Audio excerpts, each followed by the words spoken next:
So if you know me or you heard me tell before, you know that I'm married to Skip, and it's very hard to be Skip, and he has to do a lot for love. But maybe you don't know how he got himself into that predicament, so I will tell you now.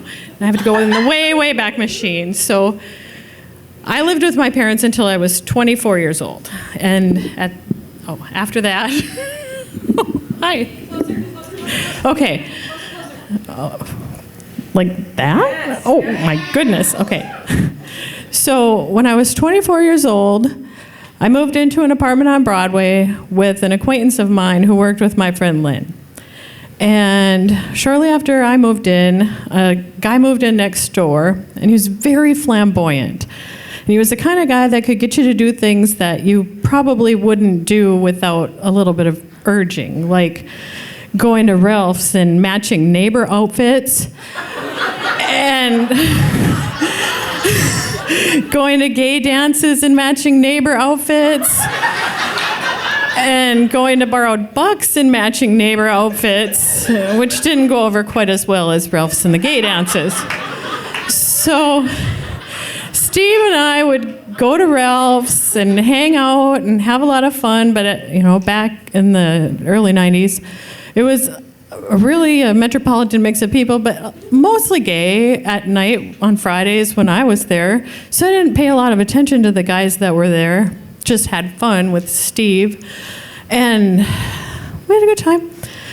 And then my roommate worked for MDA, and we were at KX4 for the telethon, the MDA telethon. And I was standing in the doorway, and this guy walks through the door, and I felt a jolt, like boom, and it was Skip.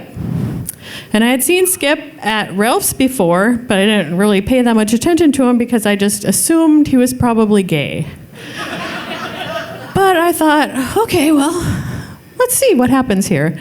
And I should back up because I was really lucky enough to learn really early in my life that I didn't want a guy who was a fixer-upper. I wanted a guy who was just the way I wanted him, ready, wash and wear to go. I don't want to, he's perfect, but he does this or that or the other thing. So I was only looking for one kind of guy, the guy who was just what I wanted. So I went to Ralph's, and he was just what I wanted. I figured he was great. He had a job, he had a car, he had a house. This'll probably work out really well. But he didn't know that yet. So I had to do some pretty serious stalking for a pretty significant amount of time. And not like Glenn Close, scary rabbit in the soup pot stalking, just like I knew where he was gonna be, I learned his schedule, and I showed up where he was when he was gonna be there. And like during this whole time, he was trying to set me up with somebody else that he knew. And I'm like, oh, sure, yeah, I give him my number. Just because he was at least talking to me. Like, if that guy ever calls, I'll just ignore him. Because I only ever went on one blind date in my life, and it was with somebody I'd already dated. So I knew I wasn't going to do that. So for 9 months, I'm talking to Skip at Ralph's, and he's, I'm going to give this guy your number. Oh, okay, fine. So finally, he asked me out, and we go on a date.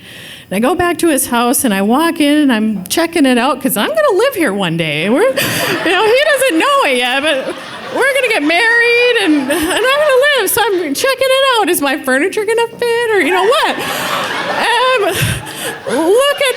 Looking at the bookshelves, he's got bookshelves with some books and some family pictures, and this shiny silver tall tapered object with an on and off switch. And I'm thinking to myself, what?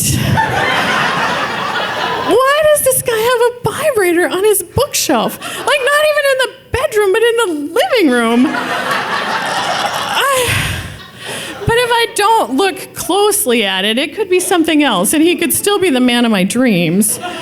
So I'm just ignoring this shiny cylindrical tapered object on the bookshelf for a couple of weeks, I suppose. until finally I just can't bear it anymore, and I've got to figure out what it is. So I go and I look and I turn it on, and it's a flashlight. Oh, thank God, he's still the man of my dreams. And, 2.5 years later, I move in, and I've forgotten about the thing on the bookshelf. And I move in, people come over, my parents, my aunts, my uncles, people from my church, people that we work with, ladies I play bridge with, basically everyone we know except my sister, because she lives in California.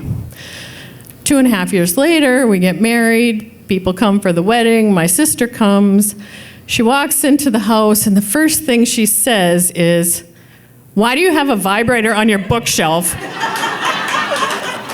And I think right away, holy shit, how many people have been here who have been just too polite to ask me that? Oh yeah, sometimes I'm in the kitchen and I can't make it the 9 feet to the bedroom, so it's just right here. Yeah. So I finally told Skip, that might be a questionable thing to keep right there.